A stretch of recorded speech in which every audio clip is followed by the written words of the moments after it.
So let it begin right here, right now. Earth Revolution.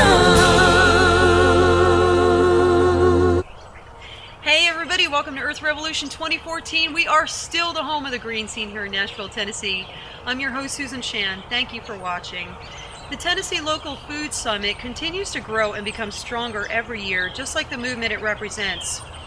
This most recent event, the third consecutive, was held from December 6th through 8th and hosted by Tribeca University with a little bit of help from local restaurants Slowco, Corsair Distillery, and Delvin Farms.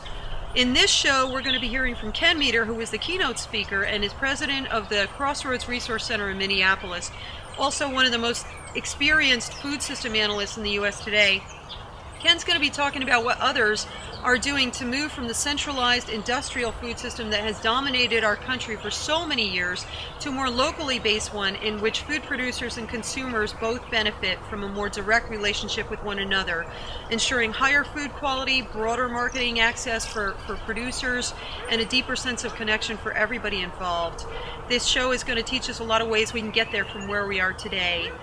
You know, food producing is hard work, but as Ken points out, a healthy food system is an integral part of a healthy society, and a locally based one may be the key to a healthier economy and democracy as well. So let's hear what Ken has to say.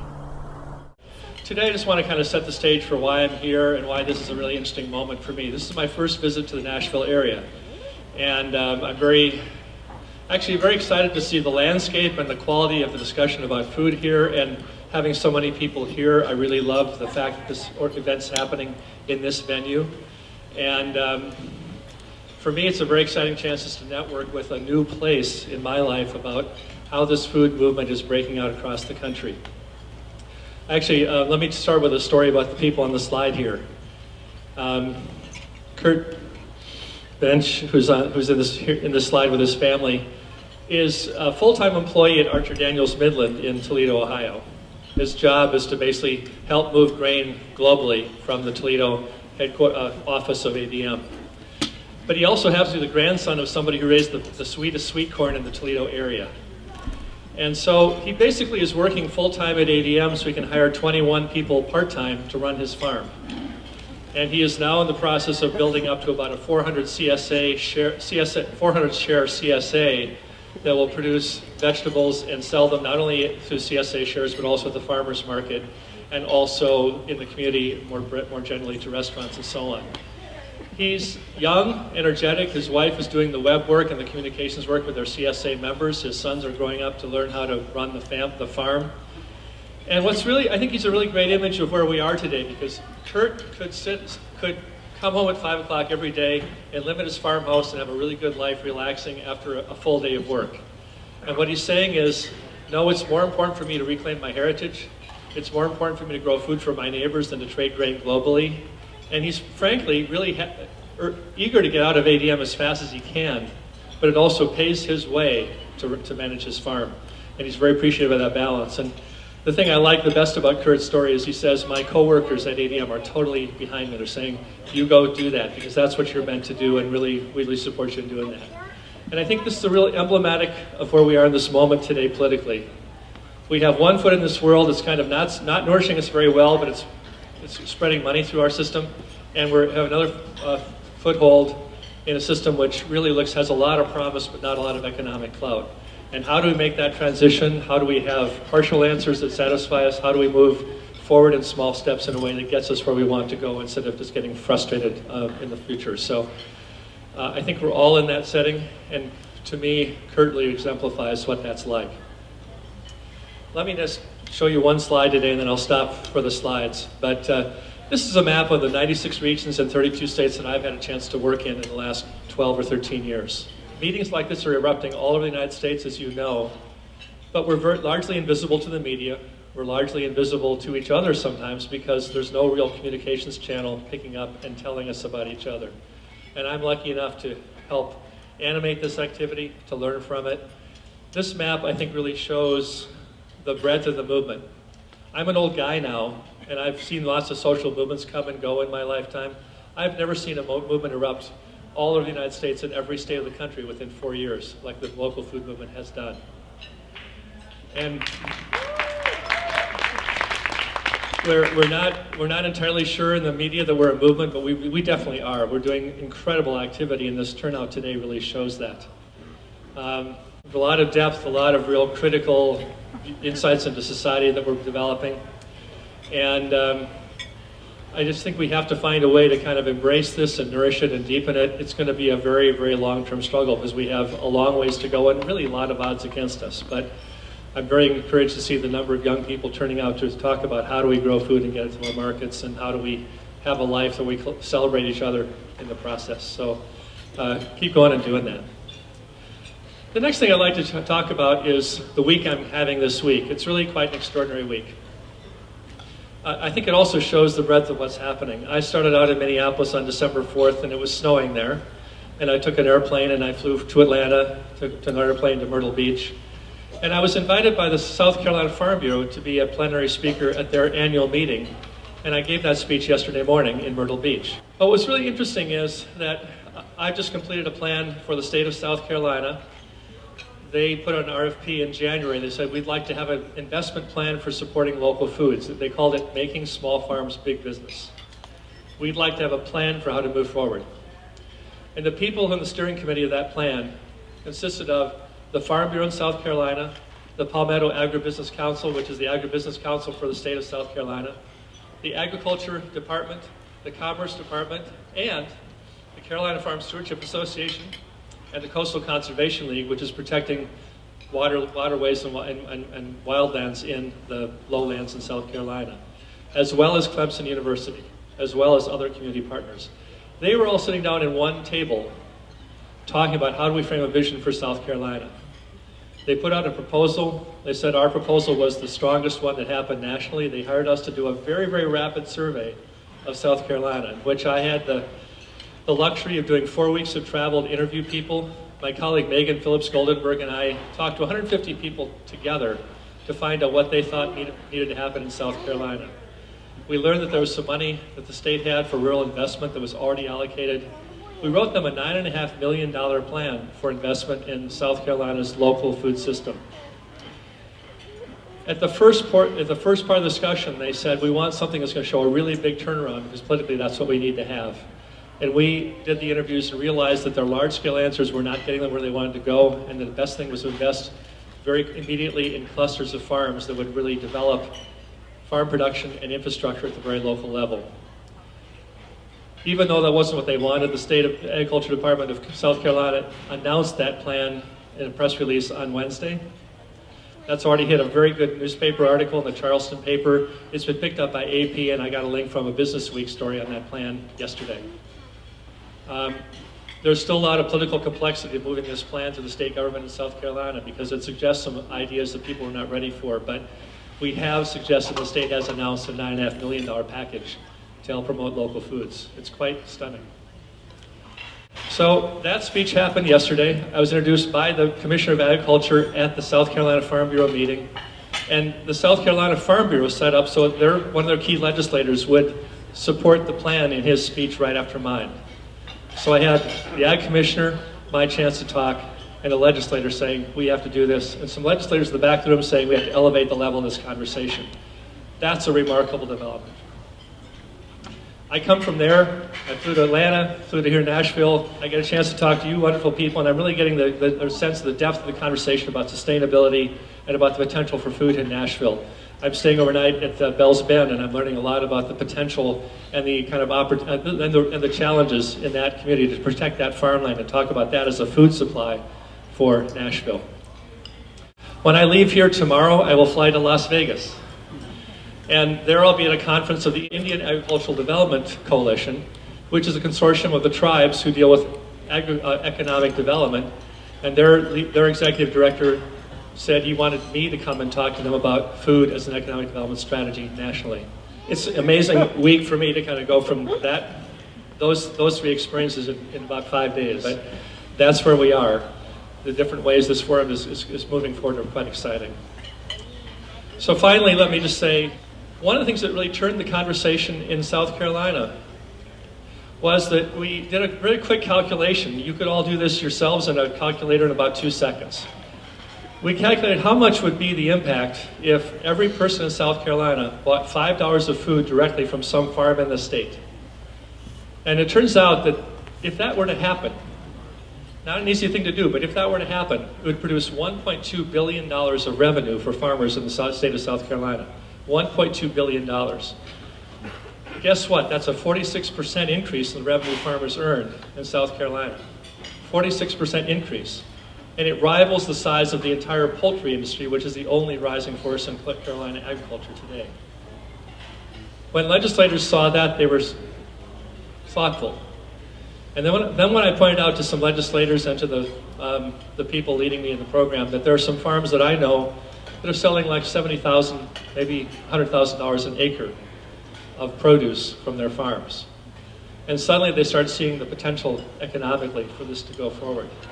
And when they see models like that that show, yes, you can make a livelihood, they get much more inspired. Because one legislator told me, we're into quick turnaround. We don't really care about the long-term stuff. We have to do something that's going to pay off in 2 years so we can get elected again.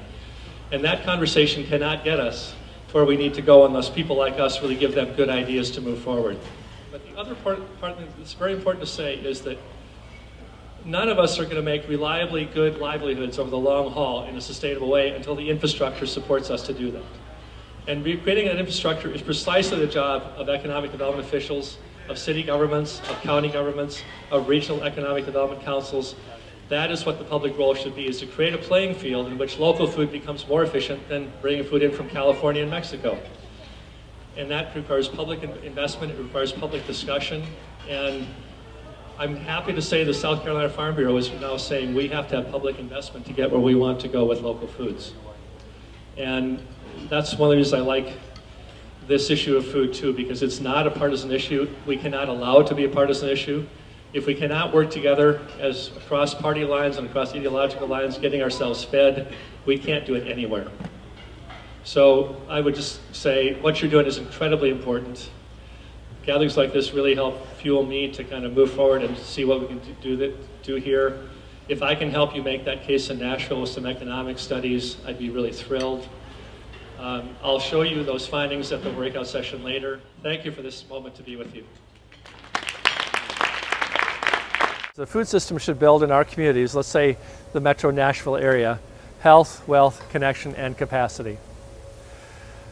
I don't think it's any surprise to anybody in this room if I talk about wealth, especially for farmers. If farmers are not being paid well for what they do, it's not going to be a sustainable occupation and we won't have food.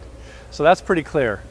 And I think all of you in this group understand very vividly that food is also about health. It's the best thing we can do to keep ourselves out of the medical system is to eat really high quality food.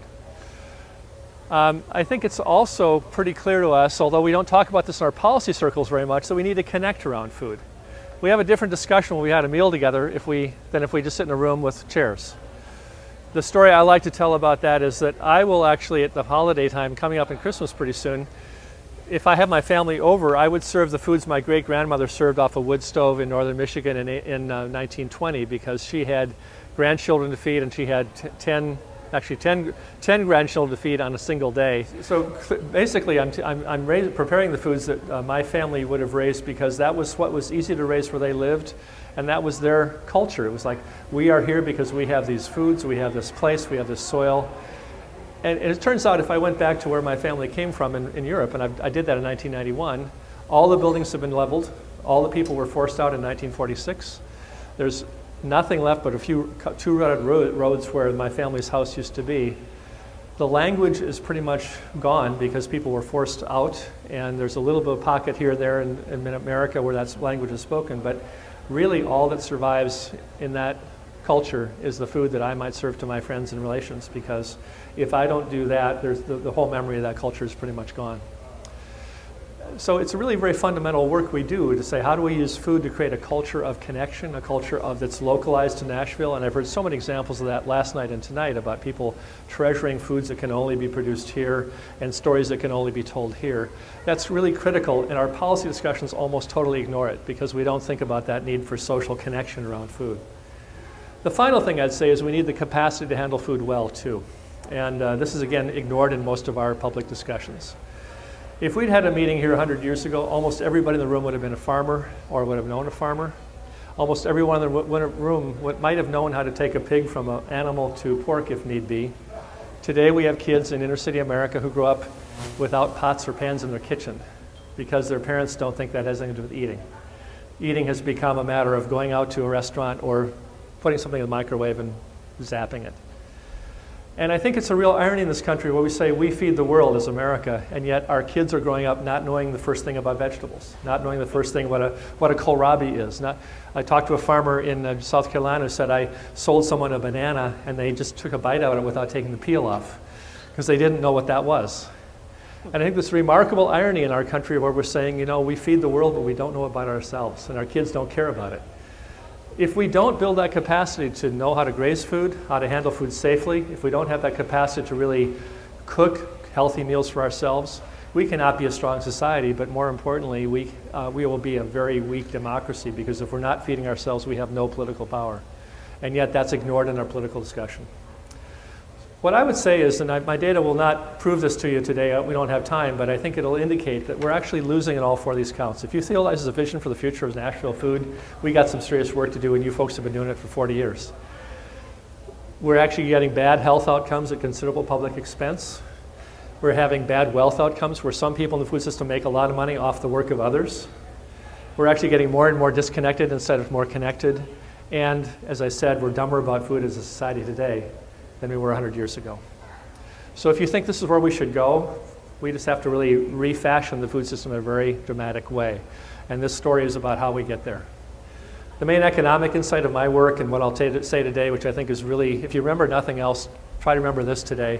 Our food system is very efficient at taking wealth out of our communities, especially rural primary communities where food is produced. And a lot of folks I know would like to not talk about this. It kind of makes us squirm, and it's uncomfortable to have this discussion because we have to start talking about why we're losing and what we do about that. I find the groups that don't address this question head on end up replicating the very same problem they started to solve because they attach to a system that's taking wealth out of their back pockets and say, how come I'm not getting ahead?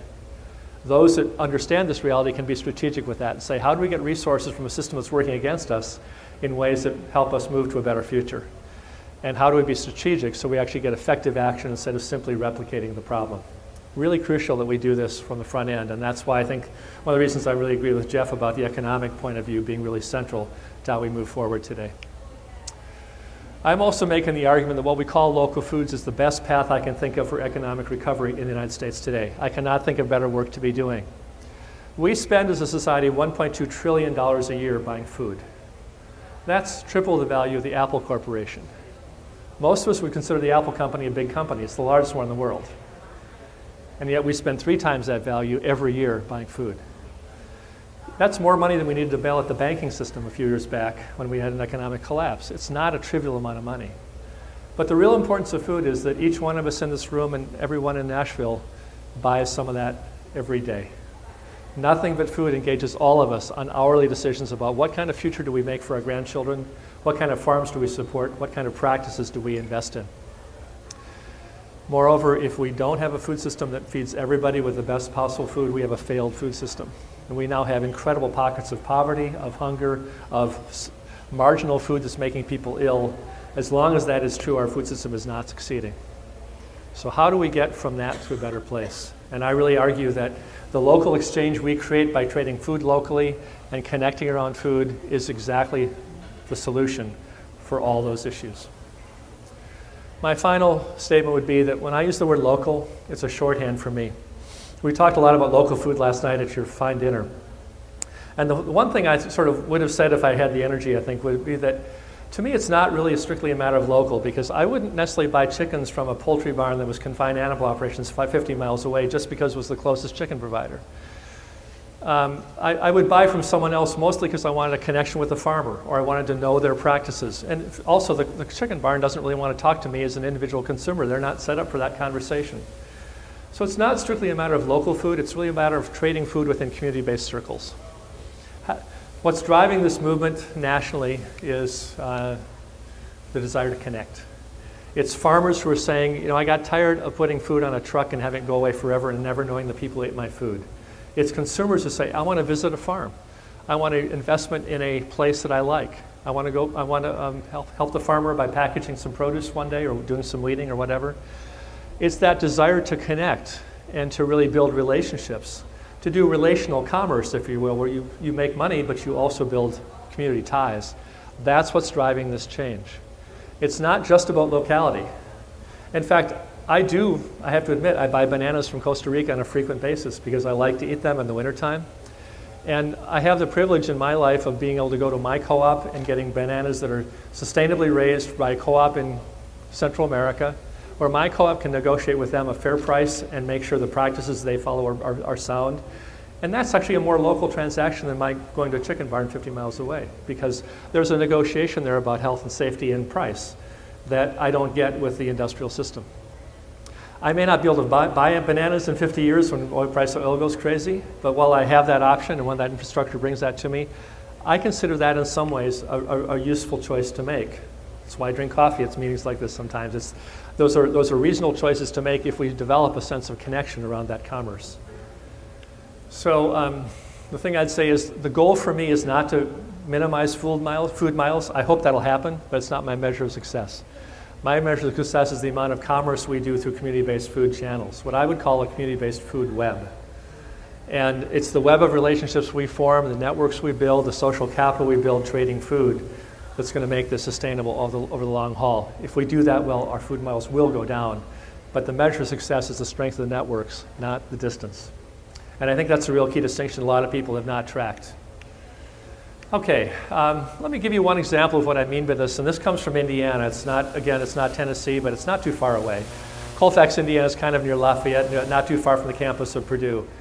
And this is a story that a lot of you are participating in here, but I couldn't tell that story because I didn't know you until last night. A young couple decided to start a farm, and they started raising produce for their neighbors. And after 3 years of raising really high quality produce and selling to their neighbors, they said, you know, we can't make an adequate living simply selling produce. It's too much work, we don't have enough price, we don't have enough energy. The only way to really make this sustainable for us is to aggregate produce from several farms. So they started serving the role of aggregating and putting that together, so they were trading from a number of farms in their area, and they're now up to $1 million worth of sales. A young couple, they had a barn burned down, they had some severe financial setbacks, but they kept going forward. This is their model. They started out with a farm called This Old Farm, and they started trading produce in an aggregated way. And then they had a chance to buy a meat processing plant down the road, and they decided to buy that. So the couple owns both the meat processing unit and the vegetable, which means they can offer their customers both meat and vegetables. The meat processing unit does $2.75 million worth of business already, and they're selling $1 million of produce through This Old Farm. So, you know, a fairly interesting size operation. It's not as big as it could be, but it's very interesting for one locale in Indiana. This is a little bit of a diagram of what they have. They have 21 workers. They have 75 farms that provide produce, meat products, artisanal products like bread or pies that they can sell their neighbors. They also have a whole network around them. Their workers tend to buy local because they're imbued with the local philosophy. They have 3,000 customers that buy their foods through this network. They have local restaurants that buy food from them. They have wholesalers in Columbus, Indianapolis, and Chicago that trade their food. And they also underscored to me that they hire local marketing agents who market organic produce to Indiana. They hire organic certifiers, and they have locally produced farm inputs, all of which help strengthen the local economy. If you put a web of relationships over that, you see a web building very rapidly around one couple's decision to feed local neighbors. And that forms a cluster of business activity that will be stable over a long time, that will tend to create an efficiency for local food trade that wasn't there five years ago. That's what I mean by a community-based food web. It's surrounding these businesses with a web of supportive relationships, policy, investment, and just, you know, love and care and kind of political commitment to make sure this lasts for the long term. This is our job to build this. It's going to take generations to build this effectively, but this is what we have to do, and I think this is really what keeps me going in the food movement today. Now let me talk about South Carolina, because this is very fresh in my mind, and South Carolina is not that far from us, so I think it's okay to talk about this. The report I did, as I mentioned before, was commissioned by all these partners, and when I got the RFP, I was just kind of moved to see that the partners in the state were sitting down at one table and saying, how do we form a common vision? And they were also saying, we do not want a report that sits on the shelf. We want a plan for investment that we can take right to the legislature, that we can take to our public officials and move forward. And they wanted me to do it in 3 months. And I said, how about 5? And they said, okay. But it was a very quick turnaround, very strong sense that we have to move this thing politically if we're going to not lose momentum. A remarkable moment, and I was just really honored and pleased to be participating in that. One of the things we learned is that the farmers in the state are producing $2.3 billion worth of crops and livestock over the last 10 years. That's a kind of rough average over the last decade or so. The market for food, however, is $11 billion. $10 billion of that is leaving the state because people in North Carolina, where you have 4 growing seasons a year in some parts of the state, very fertile soil, a lot of empty land, low land prices, is importing 90 to 95% of what they eat. So $10 billion a year leaving the state in the food economy alone. And I didn't even dwell on the fact that most farmers are buying inputs from outside the state, and that's hundreds of millions of dollars leaving the state annually. And farmers really aren't doing that well with the crops and livestock they produce. But this was the big number, I think, that kind of turned the discussion. It turns out that 11% of the residents of South Carolina have diabetes, up from 8% about 10 years ago. Rapidly rising, maybe this is declining now with some of the attention to food, but it's still a very big issue. The Centers for Disease Control has calculated that the state of South Carolina spends $4.2 billion a year for the medical costs of treating overweightness and diabetes alone. And think of all the other food-related conditions like cancer or heart disease and other stuff that we can't so precisely name, but that's $4 billion leaving the state. That's twice the value of all the farm products in the state, leaving the state because of the way people eat. It's a very big irony, but it's also a very depressing reality that we have to kind of cope with. And then, as I said before, farmers report that it's pretty easy to find kids who have no idea what a vegetable looks like. You know, what's a zucchini? Is a red pepper a tomato or a pepper? Very simple questions that in the country that feeds the world, you'd expect kids to be able to answer pretty quickly. The other thing that farmers told me very quickly is that, you know, kids today lack work skills. And guess what? Where did kids learn how to work well? It was growing up on farms or near farms. And when we get distant from our farming as a society, we have kids who grow up with minimal work skills, no ability to kind of sustain their work, physical work over time. We end up relying on imported labor, much more than I think is good for us as a society, although the imported labor is phenomenal labor and people who also need livelihoods. But what we're producing is a society that feeds the world and doesn't teach its kids how to grow food or how to identify it and how to work to make that happen. I think that's another dilemma that so many farmers said, it's really so tough to get labor. I want to stay small because I'm tired of worrying about whether the labor is going to show up. I'm tired of having to train people in and have them leave because they think it's too hard. So that's another, again, kind of unfortunate reality of farming in South Carolina today. Thanks for watching part 1 of the Tennessee Local Food Summit. Tune in next time for more wisdom from Ken Meter. Until then, peace, love, recycling, and local food. We'll see you then. Earth Revolution.